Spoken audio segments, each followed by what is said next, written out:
বহুদিন আগের কথা, কত বছর আমরা জানি না। একজন প্রতাপশালী বাদশা ছিল, এখনকার বিশ্ব নেতাদের মতোই পরাশক্তি, ওই যে আসহাবুল কাহফের মতো, বা ওই নমরুদের মতো, বা ওই যে ফেরাউন তার মতো একজন প্রতাপশালী বাদশা ছিল। তার অধীনে একজন বড় জাদুকর ছিল। কি ছিল? আচ্ছা, মজা আছে, ভালো করে বোঝেন। একটা বড় জাদুকর ছিল। এখনো কিন্তু বহু কান্ট্রি এই জাদুবিদ্যার চর্চা করে, আপনারা জানেন না। ভিতরে ভিতরে জাদুবিদ্যার চর্চা এখনো চলছে। আরে জাদু সত্য, জাদু সত্য, চোখের বদনজরও সত্য। সায়েন্স বিশ্বাস করুক না করুক, এগুলো সত্য। কারণ কোরআন বলেছে সত্য, ব্যাস সত্য। জিন সত্য নাকি মিথ্যা? ফেরেশতা সত্য না মিথ্যা? কবরের আযাব সত্য না মিথ্যা? এগুলো তো চোখে দেখা যায় না, বিশ্বাস করলেন কিভাবে? এই চোখে দেখা যায় না বিশ্বাস করেছেন বলেই তো আপনি মৌলবাদী। চোখে দেখা যায় না, অহেতুক বিশ্বাস করছেন, অতএব আপনি একজন মৌলবাদী মানুষ। বুঝতে পারছেন? তো এই বিষয়গুলো বিশ্বাস না করলে কি আপনি মুমিন হতে পারবেন? আচ্ছা, কবরের আযাব সত্য না মিথ্যা আমরা বিশ্বাস করেছি, তোমরা মরার পরে বিশ্বাস করো। আমরা মরার আগেই বিশ্বাস করেছি, তোমরা মরার পরে বিশ্বাস করো। তারপর তোমরা পাক্কা মৌলবাদী হয়ে যাবে। যখন মরার পরে যখন কঠিন কবরের আযাব শুরু হবে, দেখবা যে আইন আল ইয়াকিন। ইয়াকিন কয়েক প্রকার হয়। একটা হচ্ছে আপনার আইন আল ইয়াকিন, হাক্কুল ইয়াকিন, এরকম কথা আছে কোরআনে। মানে আইন আল ইয়াকিন মানে যে চোখে দেখলাম এবার বিশ্বাস করলাম। রব্বানা আবসারনা ওয়া সামি'না ফারজি'না না'মাল সালিহান ইন্না মুকিনুন। আছে না সূরা আলিফ লাম মিম সিজদায় হাফেজে কোরআন যারা আছেন, আল্লাহর সামনে জাহান্নামীরা বলবে, রব্বানা, হে আমাদের রব, আবসারনা, এই যে দেখলাম, তোমার আযাব দেখেছি আমরা, এখন পরকালের কথা। ওয়া সামি'না, এই যে শুনতে পাচ্ছি এখন আযাব। ফারজি'না, আমাদেরকে ফিরিয়ে দিন। কোথায় ফিরিয়ে দিবে? দুনিয়ায়। না'মাল সালিহান, আমরা সৎ কাজ করব। ইন্না মুকিনুন, আমাদের ইয়াকিন হয়ে গেছে। তার মানে সবাই বিশ্বাস করবে একদিন না একদিন, তাই তো? ঈসা ইবনে মারইয়ামকে যে মানুষ বলছে ক্রুসিফাইড, তাকে ক্রুসিফাইড করা হয়েছে, তিনি মারা গেছেন, নাউজুবিল্লাহ, বলা হচ্ছে না? আচ্ছা, ঈসা ইবনে মারইয়াম যখন নেমে আসবেন সবাই বিশ্বাস করবে না? সূরা মাইদায় এই জন্যই বলা হচ্ছে যে ঈসা ইবনে মারইয়ামকে যখন পাঠানো হবে, একজন আহলে কিতাব বাকি থাকবে না যে তার প্রতি ঈমান নিয়ে আনবে না। এমন একজন মানুষ তখন খুঁজে পাওয়া যাবে না যে তার প্রতি ঈমান আনবে না আহলে কিতাবদের মধ্যে। ঈসা ইবনে মারইয়ামকে ক্রুসিফিকশন করা হয় নাই। ঈসা ইবনে মারইয়ামকে আল্লাহ রাব্বুল আলামিন তার কাছে উঠিয়ে নিয়েছেন। আর যে আল্লাহ পুরো মহাবিশ্ব চালাতে পারেন, সে একজন মানুষকে উঠাতেই পারেন। এটার এমন কি বিষয় যে আল্লাহ রাব্বুল আলামিন আপনার দেহের মধ্যে রূহ রেখে দিয়েছেন, যার হুকুমে বের হয়ে চলে যাবে, সে আল্লাহ রাব্বুল আলামিন রাসূল সাল্লাল্লাহু আলাইহি ওয়াসাল্লামকে মেরাজে উঠিয়েও নিতে পারেন। সিম্পল। এটা অবিশ্বাস করার কি আছে? আসুন সামনে যাই। এখানে যে বিষয়টা, যে বহুদিন আগে এরকম প্রতাপশালী বাদশার অধীনে একজন জাদুকর ছিল। এই জাদুকরের যখন বয়সটা বুড়ো হয়ে গেল, তখন সে তার ওই বাদশাকে বলছে যে আমার তো বয়স শেষ, আমার এই বিশাল জ্ঞানগুলো কি করব? আমাকে একজন বালক এনে দিন, যেই বালককে আমি এসব জাদুবিদ্যা শিখিয়ে দিব। যেরকম ছোট বাচ্চাদের মধ্যে একজন। তো এরকম একটা ফুটফুটে সুন্দর বাচ্চাকে খুঁজে বের করা হলো, যে বাচ্চাটা বিচক্ষণ। একে নিয়ে আসা হলো জাদুকরের কাছে। এবার জাদুকর তাকে জ্ঞান শিখায়, জাদু শিখায়। জাদু শিখাতে শিখাতে শিখাতে শিখাতে সে একটু পরিণত হচ্ছে, মানে কৈশোরে পদার্পণ করল। এখন সে যখন জাদু শিখতে আসে, আসার পথে রাস্তায় দেখে একজন পাদ্রী আছে। পাদ্রী মানে কি? পাদ্রী মানে দরবেশ, মানে যে আল্লাহ বিশ্বাস করে, হয়তো আগেকার আসমানি কিতাবে সে বিশ্বাস করে, এমন একজন পাদ্রীর সন্ধান সে পায়। সে ওই পাদ্রীর কাছে গিয়ে বসে। সেই পাদ্রী তাকে আসমানি কিতাবের যে মর্ম, যে বাণী, এগুলো শোনায়। তার কাছে খুব ভালো লাগে যে মাশাআল্লাহ, এটা ঈমানের স্বাদ। যখন কোরআন শুনি আমাদের ভালো লাগে না? আসমানি কিতাব যখন শুনে তার কাছে ভালো লাগে। সে বলে যে আমি এটা শিখতে চাই।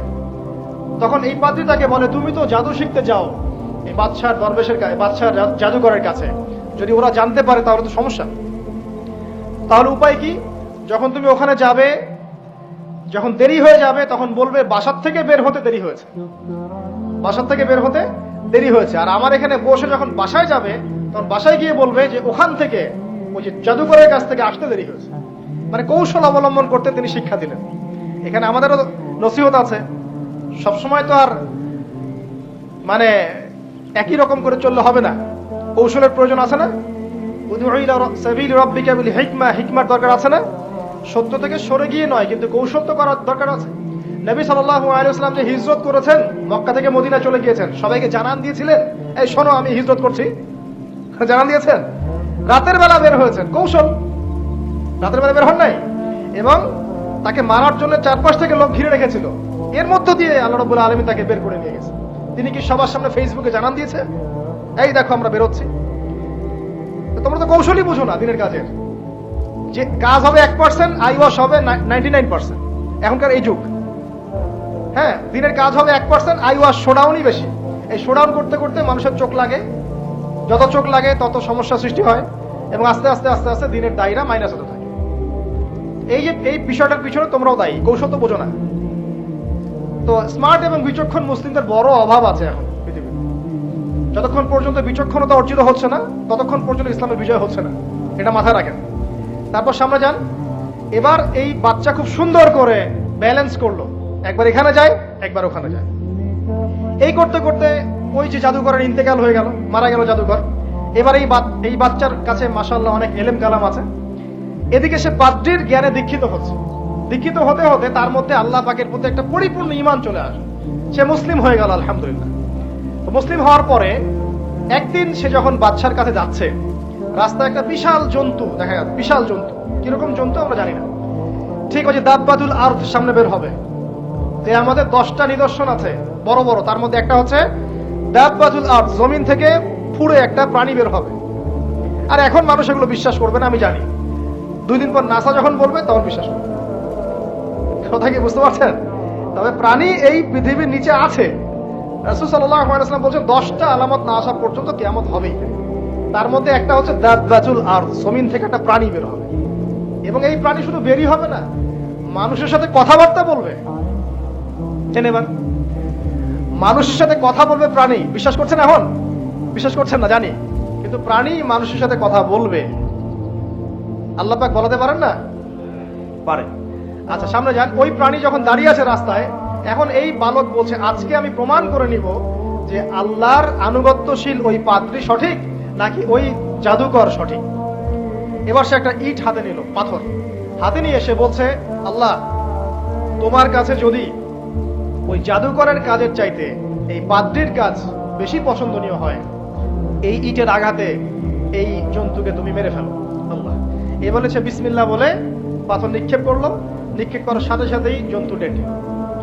তখন তার আইন আল ইয়াকিন, হাক্কুল ইয়াকিন হয়ে গেল যে হ্যাঁ, আল্লাহর কাছে এই পাদ্রীর আমলই সবচেয়ে বেশি পছন্দনীয়। তার আর মনে কোনো সংশয় থাকলো না। কিশোর মানুষ না, কতটুকুই বা বোঝেন নাই? এবার তার মধ্যে একটা ইয়াকিন চলে আসলো এবং সে পরিপূর্ণ মুমিন মুসলিম হয়ে গেল। এবার যখন সে রাজ দরবারে যায়, তার কাছে পেশেন্ট আসে। মানে একজন মানুষ এসেছে, সে বলছে যে আমার চোখের সমস্যা। সে চোখে হাত দেয়, হাত দিয়ে বলে যে আপনি আল্লাহর প্রতি ঈমান নিয়ে আসেন, আমি আল্লাহর কাছে দোয়া করব, চোখ ভালো হয়ে যাবে। এভাবে পেশেন্ট আসে, সে বলে আল্লাহর প্রতি ঈমান নিয়ে আসেন, আমি দোয়া করব, ভালো হয়ে যাবে। এভাবে আস্তে আস্তে তার নাম এবং খ্যাতি ছড়িয়ে পড়তে লাগলো। যেই তার কাছে আসে সে বলে আগে মুসলিম হন, ইমানদার হন, আল্লাহর প্রতি বিশ্বাস করেন, আমি দোয়া করব, ভালো হয়ে যাবে। চোখ অন্ধ ভালো হয়ে যাচ্ছে, কুষ্ঠ রোগী ভালো হয়ে যাচ্ছে, হ্যাঁ, প্যারালাইজড রোগী ভালো হয়ে যাচ্ছে, আলহামদুলিল্লাহ। নবী ঈসা আলাইহিস সালাম এমনটা করেছিলেন না? আল্লাহ পাক চাইলে করতে পারেন। একদিন ওই রাজ দরবারের একজন মন্ত্রী আসছে। এবার ওই রাজার একজন এমপি সাহেব, তার চোখে সমস্যা, সে আসছে। এসে বলছে যে আমার এই চোখের সমস্যা, আমার চোখটাকে ভালো করা দরকার, তোমার কাছে কোনো ওষুধ আছে নাকি? সে বলছে যে আপনি আল্লাহর প্রতি ঈমান নিয়ে আসেন, আমি আল্লাহর কাছে দোয়া করব, আপনি ভালো হয়ে যাবেন।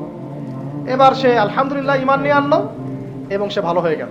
এই ভালো হয়ে যাওয়ার পরের দিন যখন সে আবার ওই পার্লামেন্টে গিয়েছে আর কি, ওদের তৎকালীন রাজদরবারে, এবার রাজা ওকে দেখে বলছে যে তোমার তো চোখ অন্ধ ছিল, কিভাবে সেবা লাভ করবে? তো সে বলে না কিভাবে সেবা লাভ করলো, সে বলতে চাচ্ছে না, কারণ সে আজ করছে যে বললে সমস্যা হবে। এক পর্যায়ে তাকে খুবই পিটুনি দেওয়া হচ্ছে, রিমান্ডে নিয়ে গিয়ে কঠিন মাইর দেওয়া হচ্ছে। এক পর্যায়ে সে মারের যন্ত্রণা সহ্য করতে না পারে বলে ফেললো যে ওই বাচ্চা, তার কাছে গিয়ে আমি আরোগ্য লাভ করেছি এবং সে আমাকে বলেছে যে তার রবের প্রতি ঈমান নিয়ে আসতে, তাহলে আমি শেফা লাভ করব। এই বাচ্চা এখন বলছে ফেরাউনের মতো, যায় না রব্বুকুমুল আ'লা, আমি তো তোমাদের রব। নমরুদের মতো, আমি তো তোমাদের রব। ঠিক আছে, আমি ছাড়া তোমাদের কে রব আছে? মা আলিমতু লাকুম মিন ইলাহিন গায়রি, আমি তো জানি না যে আমি ছাড়া তোমাদের কোনো ইলাহ আছে। এবার এই লোকটাকে হত্যা করা হলো, এই এমপি সাহেবকে হত্যা করা হলো, বিকজ সে ঈমান নিয়ে আসে। এবার সেই বালককে ডেকে আনা হচ্ছে, বলা হচ্ছে বলো তুমি নাকি তোমার রবের নাম দিয়ে মানুষের ট্রিটমেন্ট করা শুরু করেছো? তখন সেই বালক বলছে হ্যাঁ, আমি এক আল্লাহর প্রতি বিশ্বাস করি এবং তার রাসূলের প্রতি বিশ্বাস করি, তার প্রেরিত আসমানি কিতাবে বিশ্বাস করি। এখন রাজা বলছে, আমি ছাড়া তোমাদের কোন ইলাহ আছে আমি তো জানি না। এই সৈন্যবাহিনী শোনো, এই বালককে ধরো, ধরে নিয়ে গিয়ে উঁচু পাহাড়ে নিয়ে যাও, ওখান থেকে ফেলে দাও। কথা বুঝতে পারছেন? এবার তাকে নিয়ে যাওয়া হলো, ক্রস ফায়ার দেওয়া হবে। এবার উপরে নেওয়া হয়েছে, একদম পাহাড়ের উপরে। এবার ওই বালক উপরে উঠে একটা দোয়া করছে, এই দোয়াটা সবাই শিখে নেন। ওই বালক উপরে উঠে দোয়া করছে, আল্লাহুম্মা কফিনিহিম বিমা শি'তা, আল্লাহুম্মা কফিনিহিম বিমা শি'তা, আল্লাহুম্মা কফিনিহিম বিমা শি'তা। পাহাড় থরথর করে কাঁপা শুরু করলো এবং ওই সৈন্যবাহিনী পাহাড় থেকে পড়ে গেল। বালকের কিচ্ছু হলো না।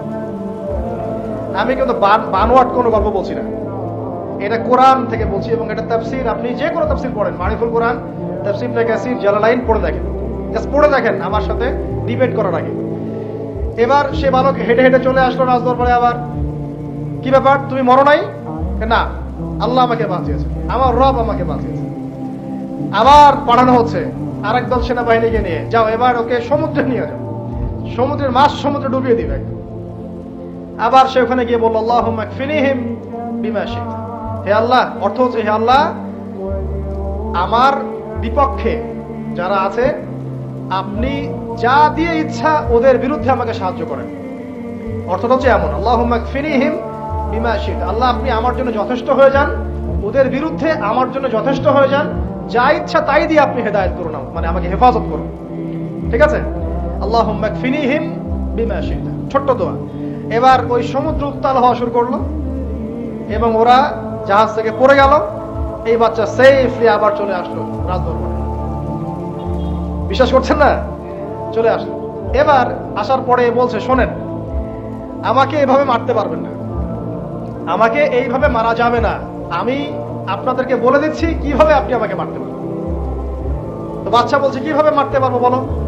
তখন সেই বাচ্চাটা বলছে যে আপনি সমস্ত এলাকার মানুষকে এক জায়গায় জড়ো করবেন, মানে পুরো নেশনের যত মানুষ সবাইকে একটা মাঠে নিয়ে আসবেন, মাঠের মাঝখানে একটা গাছ রোপণ করবেন বা একটা কিছু স্তম্ভ নির্মাণ করবেন, সেখানে আমাকে বেঁধে ফেলবেন।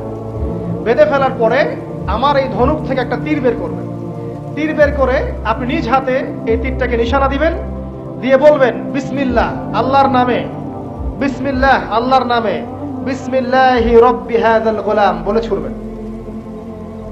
অর্থ হচ্ছে আমি এই বাচ্চার রব, আমি এই বাচ্চার রব আল্লাহর নামে তীর ছুড়লাম, এটা বলে তীরটা নিক্ষেপ করবেন, তাহলে আমি মরবো, তার আগে মরবো। কথা কি বুঝতে পারছি? এবার তাই করা হলো, সমস্ত এলাকার মানুষকে এখানে জড়ো করা হলো। কথাটা ভালো করে বোঝেন, সমস্ত এলাকার মানুষ মানে কি, ওই এলাকার সব মানুষ, মানে মুমিন কাফের যে আছে সবগুলাকে একত্রিত করা হয়। করার পরে বাচ্চাটাকে এভাবে একটা জায়গায় বেঁধে দেওয়া হয়েছে, খেজুর গাছে, তাফসীরে এসেছে খেজুর গাছে। এবার সে এখান থেকে তীর বের করে বাদশা বলছে বিসমিল্লাহি রব্বি হাযাল গোলাম, নিক্ষেপ করলো। তীরটা ঠিক, আল্লাহ পাকের দৃষ্টি দেখেন এত সূক্ষ্ম, ওইটাই বর্ণনা করেছেন। তীরটা ঠিক বাচ্চার এই জায়গায় লেগেছে, এই যে মাথার এখান থেকে লেগে এদিকে বের হয়ে গেছে। হ্যাঁ, কি বুঝি নাই? ছেলেটা বাচ্চা ওই বাচ্চা ছেলেটার এই যে কপালের এই পার থেকে এই পার পর্যন্ত তীর চলে গেল এবং বাচ্চাটা শহীদ হয়ে গেল আলহামদুলিল্লাহ।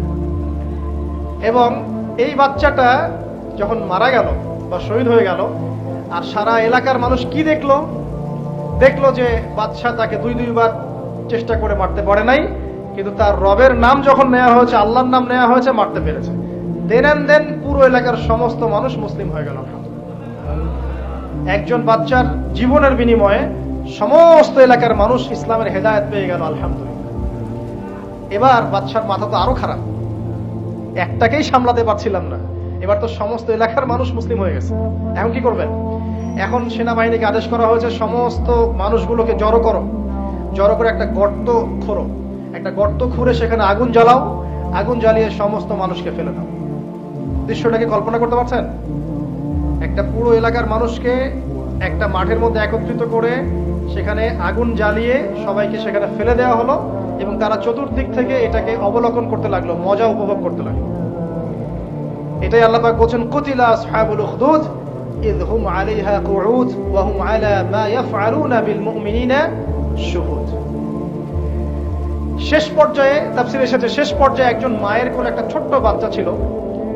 তো সেই মা নিজে লাফ দিবে, এটাতে তার কোনো সমস্যা নাই, কিন্তু বাচ্চাটাকে নিয়ে লাফ দেওয়ার জন্য সে ইতস্তত বোধ করছে। তখন আল্লাহ রাব্বুল আলামিন সেই ছোট্ট বাচ্চাটার কোলে, সেই ছোট্ট বাচ্চাটার জবানের মধ্যে আল্লাহর কুদরত নিদর্শন নাজিল করলেন। ওই বাচ্চাটা কথা বলা শুরু করলো। সেই বাচ্চাটা বলল, লা তাখাফি ইয়া উম্মা, এটা শব্দটা এমন এসেছে, ইয়া উম্মা, হে আমার মা, লা তাখাফি, তুমি ভয় করো না, ফাইন্নাকি আলাল হক, কারণ আপনি সত্যের উপর আছেন, লাভ দিন। যারাই সে অগ্নিকুণ্ডে সেদিন লাভ দিয়েছে তারাই জান্নাতের স্বাদ পেয়েছে, আলহামদুলিল্লাহ। এই হলো আসহাবুল উখদুদের ঘটনা, যেটা আল্লাহ রাব্বুল আলামিন সূরা বুরুজের মধ্যে বলেছেন। এখানে একটাই শিক্ষণীয় বিষয়, ঈমান এর শক্তি একজন ছোট্ট বালকের মধ্য দিয়ে কিভাবে আল্লাহ রাব্বুল আলামিন পুরো নেশনকে হেদায়েত করতে পারেন, এবং আল্লাহ রাব্বুল আলামিন সমস্ত পরিকল্পনার উপরে মহা পরিকল্পনাকারী, এবং আল্লাহ সুবহানাহু ওয়া তাআলা তাদেরকে চিরস্মরণীয় করে রেখেছেন কোরআনের পাতায়। কিয়ামত পর্যন্ত মানুষ এই ঘটনা পড়বে, তাদের থেকে শিক্ষা গ্রহণ করবে না। আল্লাহ রাব্বুল আলামিন সবচেয়ে বেশি স্মার্ট না আমরা সবচেয়ে বেশি স্মার্ট? এরপরে আল্লাহ রাব্বুল আলামিন বলছেন যে তারা ঈমান আনা ছাড়া অন্য কোনো অপরাধ করে নাই। এই মুমিন যারা ছিল, আগুনে লাফ দিয়েছে, এদের কি কোনো অপরাধ ছিল? এদের কোনো অপরাধ ছিল? কি অপরাধ ছিল? তারা শুধুমাত্র কি ছিল? মুমিন ছিল। ঈমান আনার ফলে তাদের এই পরিণতি হয়েছে, তাদেরকে অগ্নিকুণ্ডে লাফ দিতে তারা বাধ্য হয়েছে। যারা দিয়েছে তারা কি জান্নাতি না জাহান্নামী? জান্নাতি। ওই যে বালক যে একা দৃষ্টান্ত স্থাপন করে গেল এবং পুরো নেশনকে হেদায়েত দিয়ে গেল, এই বালক সফল না ব্যর্থ?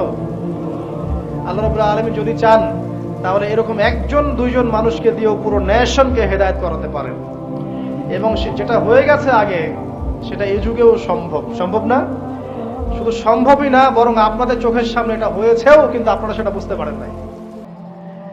আপনাদের চোখের সামনে যুগের পর যুগ এমন ঘটনা ঘটেছেও, কিন্তু আপনারা হয়তো বুঝতে পারেন নাই, ধরতে পারেন নাই।